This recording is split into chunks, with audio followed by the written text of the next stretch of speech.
bagaimana memahami perbedaan pendapat. Nah, di situ ada para ulama membahas tentang masalah namanya khilafiyah. Ada masalah yang tidak boleh berbeda pendapat, masalah usul akidah, bukan furu'ul akidah, usul akidah nggak boleh berbeda. Masalah ketuhanan Allah Maha Tunggal, Nabi Muhammad Nabi, dan ini adalah yang tidak boleh berbeda kita dengan mereka. Tapi ada masalah furu'iyah yang mungkin sekali berbeda antara alim dengan alim, ustadz dengan ustadz, mungkin berbeda. Nah, kalau pengen bersatu, sederhana kaidahnya. Kalau keluar dari kaidah ini, maka itulah pemecah belah. Sebelum, tidak usah menunjuk si A si B. Kaidah bersatu adalah memahami masalah khilafiyah sebagai masalah khilafiyah. Selesai. Memahami masalah khilafiyah sebagai masalah khilafiyah baru benar. Tapi kalau ada sebagian orang memahami masalah khilafiyah sebagai masalah usuliyah, problem, bencana dia mengkafirkan temannya. Nanti lihat.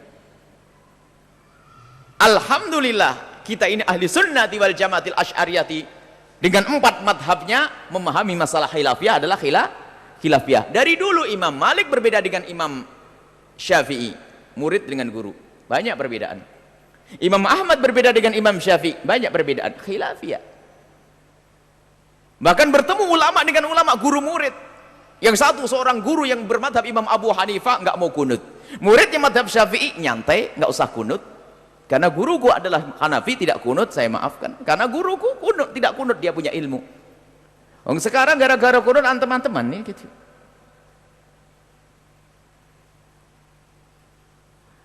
Baik, ini problem sebetulnya. Jadi kalau yang memahami masalah khilafiyah, dialah yang bisa bersatu dan pemersatu umat. Yang memahami masalah khilafiyah, apa yang disebut tadi tentang contoh-contoh, masalah kunut, masalah maulid Nabi. Siapa mengatakan masalah Nabi usuliyah? Atau siapa mengatakan masalah maulid Nabi, apakah pasti qat'i dalalahnya yang merayakan maulid Nabi, qat'iyud dalalah qat'iyul wurud, merayakan maulid Nabi adalah kafir, bid'ah, sesat? Dari mana? Ayo.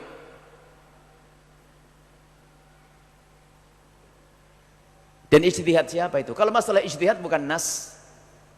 Adakah nas yang qat'i, yang pasti, yang tidak boleh berbeda pendapat mengatakan misal qala Allah Ta'ala, Allah berfirman bahwa saya merayakan maulid Nabi begini, atau hadis, atau ijma', anggap saja ulama, sementara dengan ijma' pun tidak boleh dikatakan kafir kok. Jadi permasalahannya adalah ada sebagian orang yang tidak ngerti khilafiyah. Urusan tawasul diributkan, urusan ini loh, ini masalah khilafiyah. Kalau dia paham masalah khilafiyah, indah. Dan khilafiyah itu banyak sekali antara madhab, antara Imam Syafi'i dengan Imam Ahmad. Murid dengan guru banyak berbeda pendapat. Banyak berbeda pendapat. Bahkan di dalam madhab Imam Syafi'i sendiri banyak guru murid berbeda pendapat. Banyak guru dengan murid berbeda pendapat. Ada kalau syekh kata wa qultu kata, kalau syekh kata qultu kata, beda. Banyak perbedaan itu, tapi ngerti masalah khilafiyah. Kuat lemahnya sebuah dalil, dan kuatlah sebuah dalil sebabnya macam-macam. Sehingga seorang alim mengatakan dalil ini kuat, yang alim kedua mengatakan tidak kuat. Sehingga mengatakan kuat mengambil dalil, yang mengatakan tidak kuat tidak mengambil. Berbedalah pendapat. Nah ini, makanya yang faham khilafiyah itulah pemersatu yang sesungguhnya. Tapi yang tidak faham khilafiyah, temannya kafir semuanya. Dan kita dikasih buku oleh satu orang, berikan pada kami buku. Bukunya 2 tokoh tentang masalah sifat-sifat Allah. 2 tokoh. Ini tokoh sama-sama yang mudah mengkafirkan orang lain, dua-duanya ini.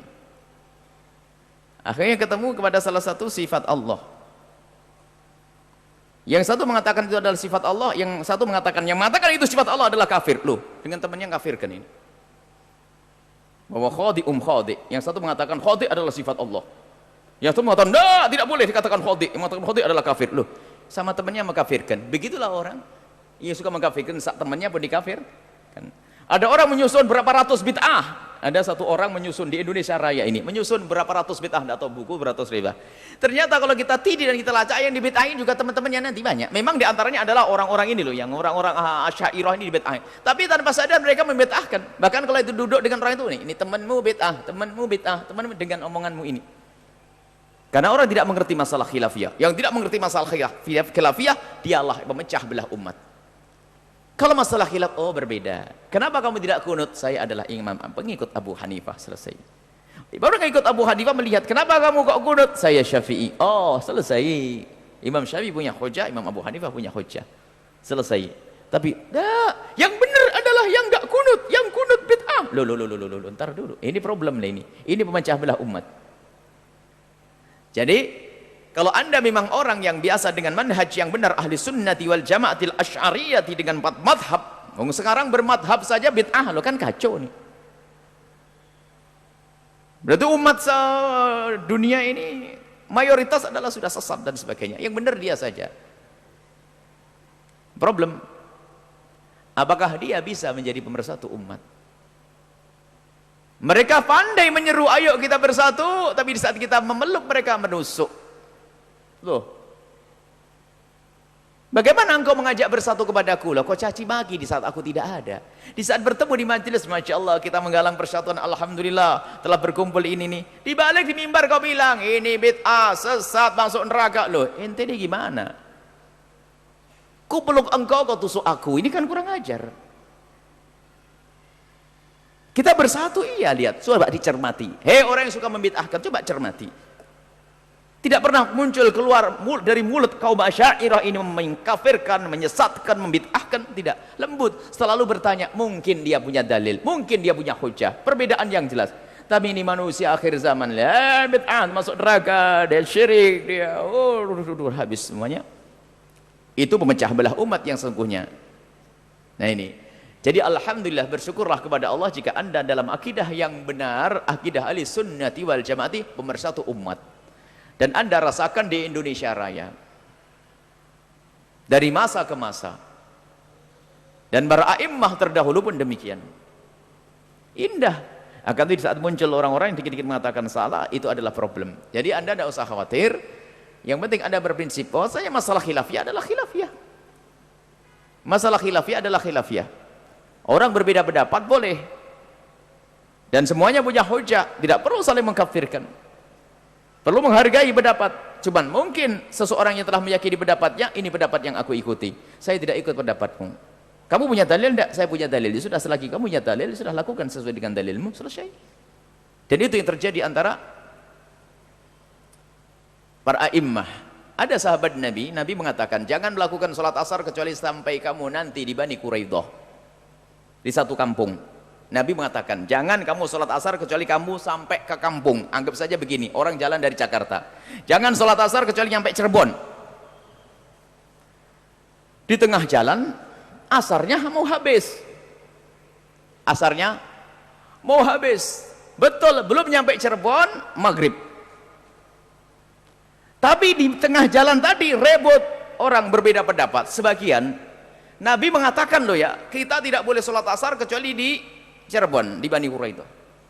Berarti apa? Tidak usah sholat, nyampe Cirebon aja sholatnya. Sebagian seperti itu. Sehingga sebagian waktu tidak sholat kecuali sampai kepada tempat yang sudah ditentukan oleh Nabi. Sebagian lagi memahami beda. Maksudnya bukan begitu. Maksudnya Nabi agar cepat-cepat sebelum maghrib sudah nyampe tempat. Separuh melakukan sholat asar di tengah jalan seolah-olah melanggar Rasulullah. Separuh lagi melakukan sholat, kehilangan waktu asar, sholat di tempatnya Rasulullah SAW. Apa Nabi? Nabi menghargai semuanya. Ya inilah contoh, kedepannya seperti itu. Contoh, yang melakukan sholat, memahami teks omongan Nabi, maksudnya agar kamu cepat-cepat, biar tidak kemalaman. Maka sholat di tengah jalan. Nabi mengatakan, Asob, kau benar. Karena maksudku adalah agar cepat. Kalau ternyata telat, ya kamu sholat di situ. Dan Nabi menghargai. Itu adalah contoh pemahaman yang berbeda, tapi Nabi menghargai. Baik, inilah. Jadi masalah persatuan, ketahuilah bahwasanya yang bisa mempersatukan umat adalah orang yang bisa memahami perbedaan dan memahami makna khilafiyah tadi. Semoga Allah memberikan kepada kita hati yang saling mencintai karena Allah Subhanahu wa taala. Capek kita dengan permusuhan sana sini, caci maki sana sini.